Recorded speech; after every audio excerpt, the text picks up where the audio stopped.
नमस्कार दोस्तों, हमारे चैनल पर आपका स्वागत है। आज की कहानी के माध्यम से हम जानेंगे कि अतीत पर रोना और भविष्य की चिंता करना व्यर्थ है। एक बार की बात है, महात्मा बुद्ध के शिष्य आनंद कहीं जा रहे थे। रास्ते में उन्होंने देखा कि एक अधेड़ व्यक्ति एक चट्टान पर बैठा रो रहा है। वे उसके पास गए और बोले, क्या बात है वत्स, तुम कौन हो और क्यों रो रहे हो?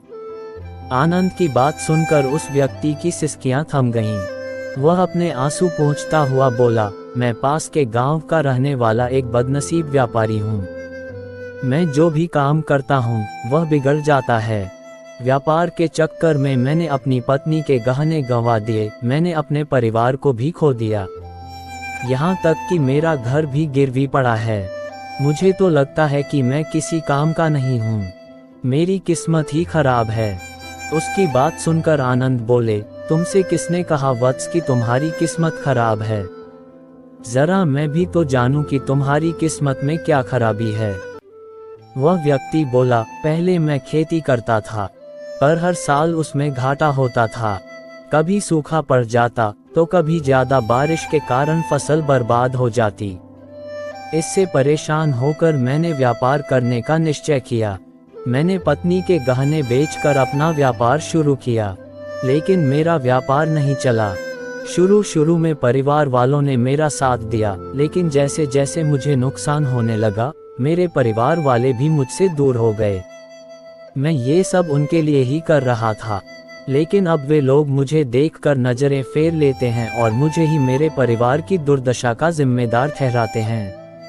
उस व्यक्ति ने एक लंबी सी सांस ली और फिर बोला, मेरा एक मित्र है। उसने भी मेरे साथ अपना व्यापार शुरू किया था। उसका व्यापार अच्छा चल रहा है। वह जब भी मेरे घर आता है तो अपनी सफलता की कहानियां सुनाता है।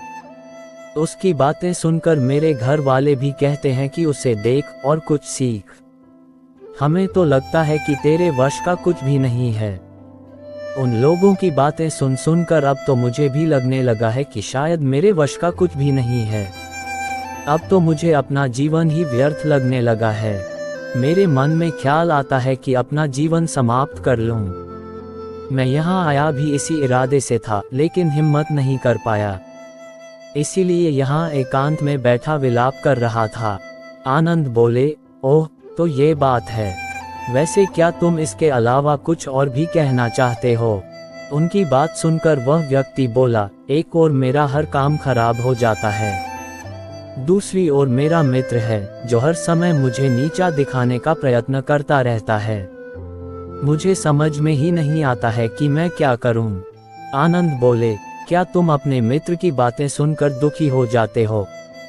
हाँ, मैं उसकी बातें सुनकर स्वयं दुखी हो जाता हूँ, उस व्यक्ति ने जवाब दिया। आनंद ने पूछा, तुम्हें किस बात का दुख होता है? अपने असफल होने का या फिर मित्र के सफल होने का? उनका सवाल सुनकर वह व्यक्ति एक पल के लिए सोच में पड़ गया। फिर वह बोला, अगर सच कहूं तो मुझे अपने असफल होने का उतना दुख नहीं होता है जितना कि मित्र के सफल होने का होता है। अर्थात यदि तुम्हारा मित्र असफल हो जाए तो तुम्हें खुशी होगी? आनंद ने प्रश्न किया। वह व्यक्ति बोला, हाँ, मुझे बहुत खुशी होगी। इसका मतलब है कि तुम्हारी खुशी तुम्हारे मित्र पर निर्भर है। आनंद बोले, अगर वह चाहे तो तुम्हें खुश कर सकता है, और अगर वह चाहे तो तुम्हें दुखी कर सकता है।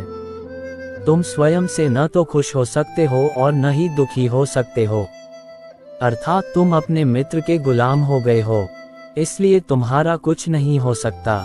ऐसा न कहें महात्मन, उस व्यक्ति ने हाथ जोड़ दिए। आपकी बातें सुनकर मुझे कुछ आशा बंध रही है। आनंद बोले, जब हम किसी से आशा बांध लेते हैं तो उस पर निर्भर हो जाते हैं। ऐसे में हमारी खुशी और दुख भी उस पर निर्भर करने लगता है। इससे बेहतर है कि तुम अपने आप से आशा बांधो। जब तुम ऐसा करोगे, साथ ही पूरे जतन से काम करोगे, तो तुम्हें सफलता अवश्य प्राप्त होगी। कहते हुए आनंद ने एक पल के लिए उस व्यक्ति की ओर देखा, फिर अपनी बात आगे बढ़ाई। तुम्हें लगता है कि तुम्हारा मित्र तुम्हें दुखी करने आता है, पर अगर विचार करो तो वह बातें तो सच्ची ही कहता है। वह अपने संघर्ष और अनुभव की बातें बताता है। तुम उन बातों से बहुत कुछ सीख सकते हो। तुम्हें इसके लिए उसका धन्यवाद करना चाहिए कि तुम्हें घर बैठे कुछ अनुभव मिल रहे हैं। तुम उन अनुभवों का लाभ उठाओ, नई शुरुआत करो, कर्म करते जाओ, हार मत मानो, एक दिन तुम्हें सफलता अवश्य मिलेगी। आज तुम जिसे अपना बुरा वक्त या बुरी किस्मत कह रहे हो, एक दिन ये बदल जाएगी। इसी के साथ तुम्हारे विचार भी बदल जाएंगे। और देखना, जब तुम्हारा अच्छा वक्त शुरू होगा, तब तुम्हारा मित्र भी तुम्हें अपनी सफलताओं की कहानियां नहीं सुनाएगा, तब वह अपनी असफलताओं की बातें बताएगा, ताकि तुम उसकी बातें सुनकर भ्रमित हो जाओ, तुम्हारा आत्मविश्वास हिल जाए और तुम गलत निर्णय ले सको। लेकिन उस समय भी तुम्हें अपनी बुद्धि का प्रयोग करना होगा। तुम्हारा मित्र जैसे आज तुम्हें दुखी करने आता है, उसी तरह उस समय भी वह तुम्हें दुखी करने आएगा। क्योंकि जिस तरह उसे दुखी देखकर तुम्हें मजा आता है, उसी तरह उसे भी तुम्हें दुखी देखने में उतना ही मजा आता है। वह व्यक्ति बोला, आपने सही कहा, लेकिन मेरा सबसे बड़ा दुख यह है कि मेरे परिवार के लोग भी इसमें शामिल हैं। वास्तव में मैं तो अपने परिवार के लिए अच्छा करना चाहता था, लेकिन वे लोग भी मेरी बात नहीं समझते हैं। वे भी मुझे गलत कहते हैं और अब तो वे मेरे साथ भी नहीं हैं। आनंद बोले, मैं सब समझ गया। तुम सांत्वना चाहते हो। वास्तव में इस दुनिया में सभी लोग सांत्वना ही चाहते हैं। हम चाहते हैं कि हम जब भी कुछ करें तो लोग हमारी प्रशंसा करें, लेकिन आमतौर से ऐसा नहीं होता है, इसलिए हम दुखी हो जाते हैं। हमें लगता है कि हमारे मित्र, परिवार वाले सब मतलबी हैं। लेकिन तुम अगर किसी को अपना परिवार मानते हो और उसके लिए कुछ करना भी चाहते हो, तो तुम्हें ऐसा क्यों लगता है कि तुम दूसरों के लिए कुछ कर रहे हो? वास्तव में तुम अपनी खुशी के लिए कर रहे हो। इसलिए परिवार के लिए कुछ करना वास्तव में अपने लिए ही करना होता है। लेकिन अगर ऐसा करते समय तुम्हें लगता है कि तुम दूसरों के लिए कर रहे हो, तो तुम दुखी रहोगे। और अगर तुम्हें लगता है कि तुम अपने लिए कर रहे हो, तो तुम खुश रहोगे।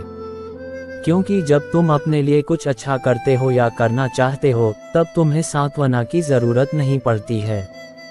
आनंद की बातें सुनकर उस व्यक्ति के चेहरे के भाव बदल गए। वह बोला, आप सही कह रहे हैं, मैं समझ गया हूँ। अब तक मेरी किस्मत खराब इसलिए थी क्योंकि वह दूसरों के हाथ में थी। अब मैं अपनी किस्मत को अपने हाथ में रखूंगा। मैं फिर से प्रयत्न करूंगा, पूरे मन से काम करूंगा और जब तक सफलता नहीं मिल जाती, चैन से नहीं बैठूंगा। उस व्यक्ति की बात सुनकर आनंद मुस्कुराए और उसे एक छोटी सी डिबिया देते हुए बोले, इस डिबिया को हमेशा अपने पास रखना। इसमें एक ऐसा राज है जो तुम्हें बड़े से बड़े दुख से भी बाहर निकाल लेगा। लेकिन इसे तभी खोलना जब तुम्हारे जीवन में कोई रास्ता न सुझाई दे और तुम्हें लगे कि सब व्यर्थ है। ये दुनिया व्यर्थ है और यहाँ रहना भी व्यर्थ है। उस व्यक्ति ने आनंद को धन्यवाद दिया और डिबिया को लेकर चला गया। उसने नए उत्साह के साथ फिर से अपना व्यापार आरंभ किया। उसका व्यापार चल निकला। अपनी मेहनत और लगन के बल पर वह एक बड़ा व्यापारी बन गया। परिवार वाले भी उसके साथ आ गए और उसका जीवन हंसी खुशी बीतने लगा। अब वह भूतकाल का रोना छोड़ चुका था।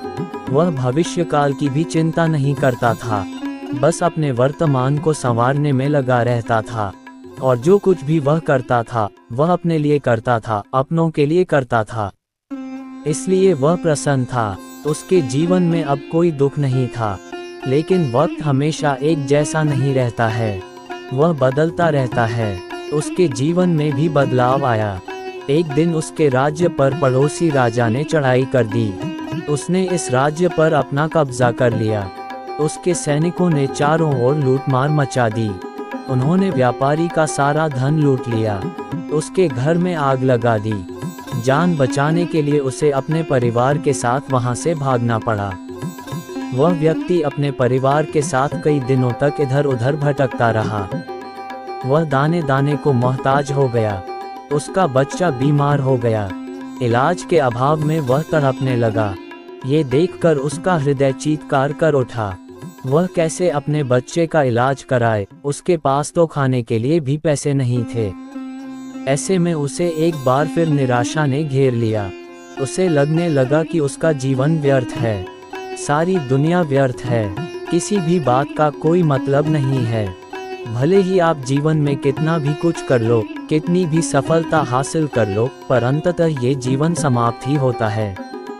तो फिर ऐसे में जीवित रहने का क्या फायदा? इससे तो अच्छा है कि वह अपना जीवन समाप्त कर ले। लेकिन तभी उसके दिमाग में आनंद की दी हुई डिबिया कौंध उठी। उसने उत्सुकता के साथ उसे खोला।